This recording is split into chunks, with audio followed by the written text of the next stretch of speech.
Vous allez être opéré et votre médecin anesthésiste réanimateur vous propose une anesthésie générale, c'est-à-dire de vous endormir complètement. Vous avez parfois le choix entre l'anesthésie locale et l'anesthésie générale. Il faudra alors en discuter avec votre médecin pour choisir la technique la plus adaptée à votre cas.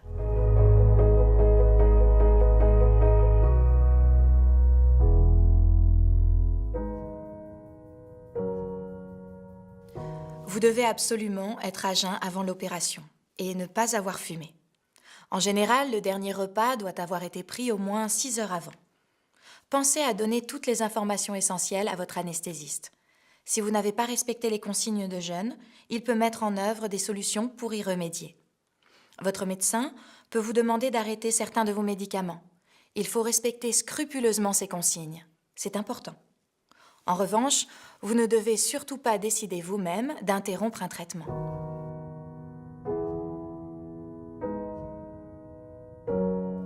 La plupart du temps, on vous donne un calmant avant l'intervention pour vous détendre. L'anesthésie s'effectue dans l'une des salles du bloc opératoire. Vous êtes installé le plus confortablement possible et votre position varie selon les besoins de l'anesthésie.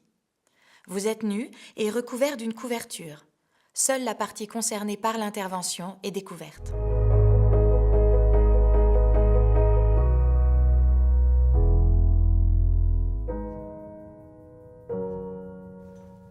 L'anesthésie est réalisée par un médecin anesthésiste réanimateur, seul ou assisté par un infirmier anesthésiste.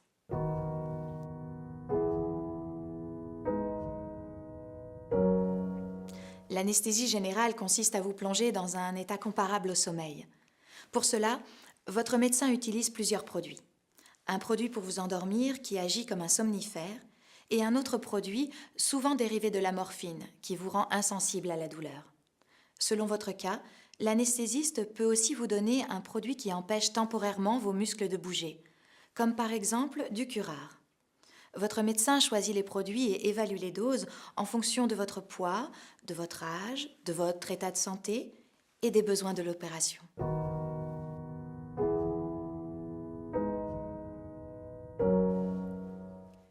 Juste avant l'anesthésie, le personnel médical met en place un appareillage qui permet de contrôler divers paramètres. Un membre de l'équipe d'anesthésie veille sur vous durant toute l'intervention. Il surveille votre respiration, votre rythme cardiaque et votre tension artérielle. Souvent, l'anesthésiste fixe des capteurs sur votre poignet. Ce sont des électrodes qui testent la bonne détente de vos muscles.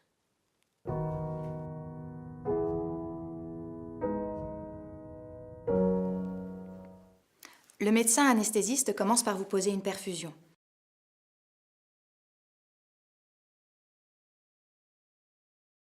Pour cela, il met en place un petit tuyau souple, un cathéter, dans l'une de vos veines.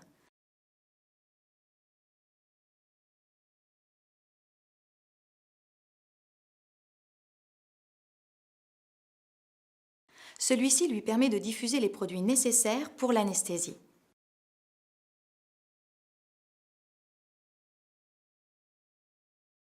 Lorsque vous êtes endormi, l'anesthésiste peut vous intuber en faisant passer un tube dans votre trachée. Souvent, les produits de l'anesthésie font que les patients arrêtent de respirer d'eux-mêmes. Ce tube est relié à un respirateur qui diffuse l'oxygène dont vous avez besoin.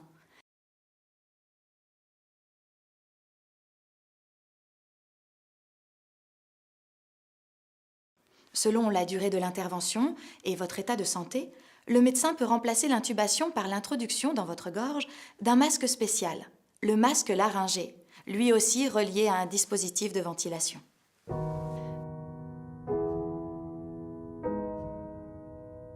Votre médecin maintient l'anesthésie pendant toute l'opération. Les produits utilisés pendant la phase d'endormissement sont rapidement éliminés par l'organisme. Votre médecin peut vous redonner un ou plusieurs produits à travers la perfusion. Le respirateur peut également diffuser des gaz qui prolongent l'anesthésie. L'anesthésiste adapte son travail en fonction de ce que fait le chirurgien et des problèmes que celui-ci peut rencontrer.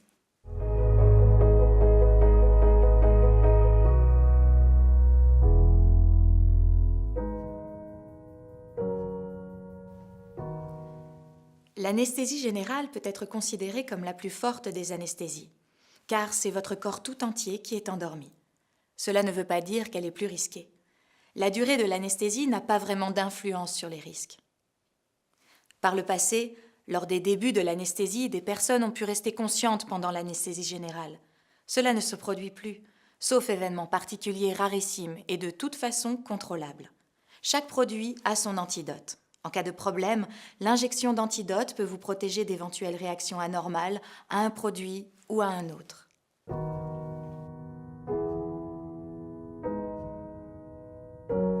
Vous pouvez faire une allergie à l'un des produits utilisés, en particulier au curare.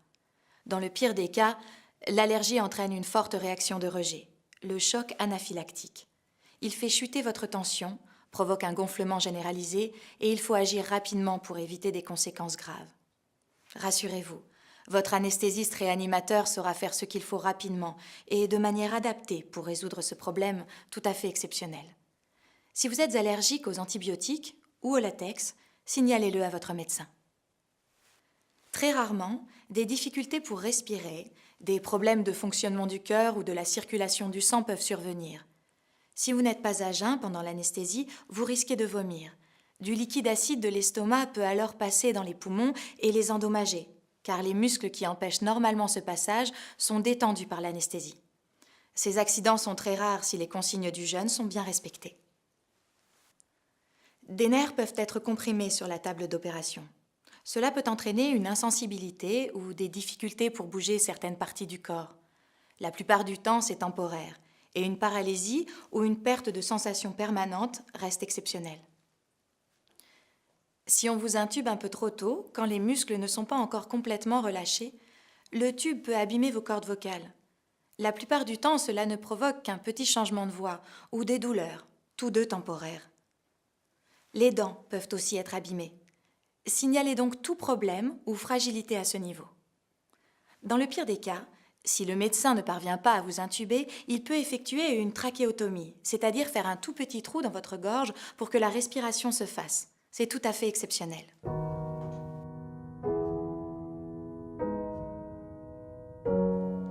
En salle de réveil, vous risquez de vous rendormir. Cela ne pose pas de problème tant que vous êtes surveillé et que l'on peut intervenir si vous vous rendormez au point d'arrêter de respirer. Vous n'êtes transporté dans une chambre que lorsque l'on est sûr que ce type de problème ne se pose pas.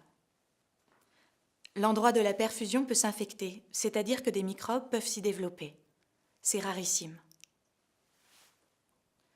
Certains patients ont des nausées ou des vomissements après l'anesthésie. On peut comparer le produit pour vous endormir à un repas très copieux qu'il faut digérer. Les patients qui ont été endormis longtemps ont parfois un peu de mal à bouger dans les heures qui suivent. Ce n'est généralement pas le cas des gens qui ont été endormis moins longtemps ou moins profondément.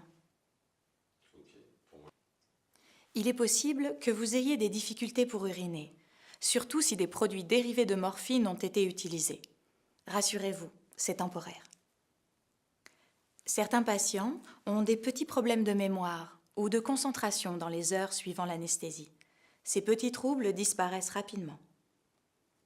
L'équipe médicale qui vous entoure connaît parfaitement les risques. Elle met tout en œuvre pour les éviter et sait réagir en cas de problème. Si vous constatez au réveil que vous avez des sensations anormales, n'hésitez pas à en parler à votre médecin anesthésiste.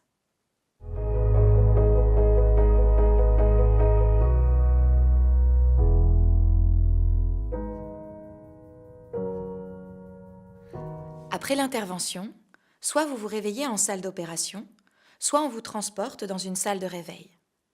Pour certaines grosses opérations ou si vous souffrez de problèmes cardiaques ou pulmonaires, on vous emmène parfois dans un service de réanimation. Vous n'êtes jamais seul au réveil, car c'est une phase délicate. Le personnel médical est présent pour réagir en cas de problème.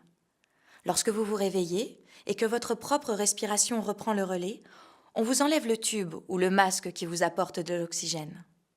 Une fois bien réveillé, on vous ramène généralement dans votre chambre. Souvent, les gens pensent qu'ils sont fatigués à cause de l'anesthésie, mais la plupart du temps, c'est lié à l'opération elle-même.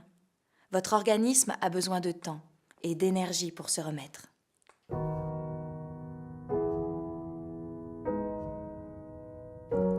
L'anesthésie générale est une pratique courante et bien maîtrisée. Elle comporte peu de risques même si elle est impressionnante. En plus, elle présente un avantage pour le patient. Vous dormez et donc l'opération passe plus vite.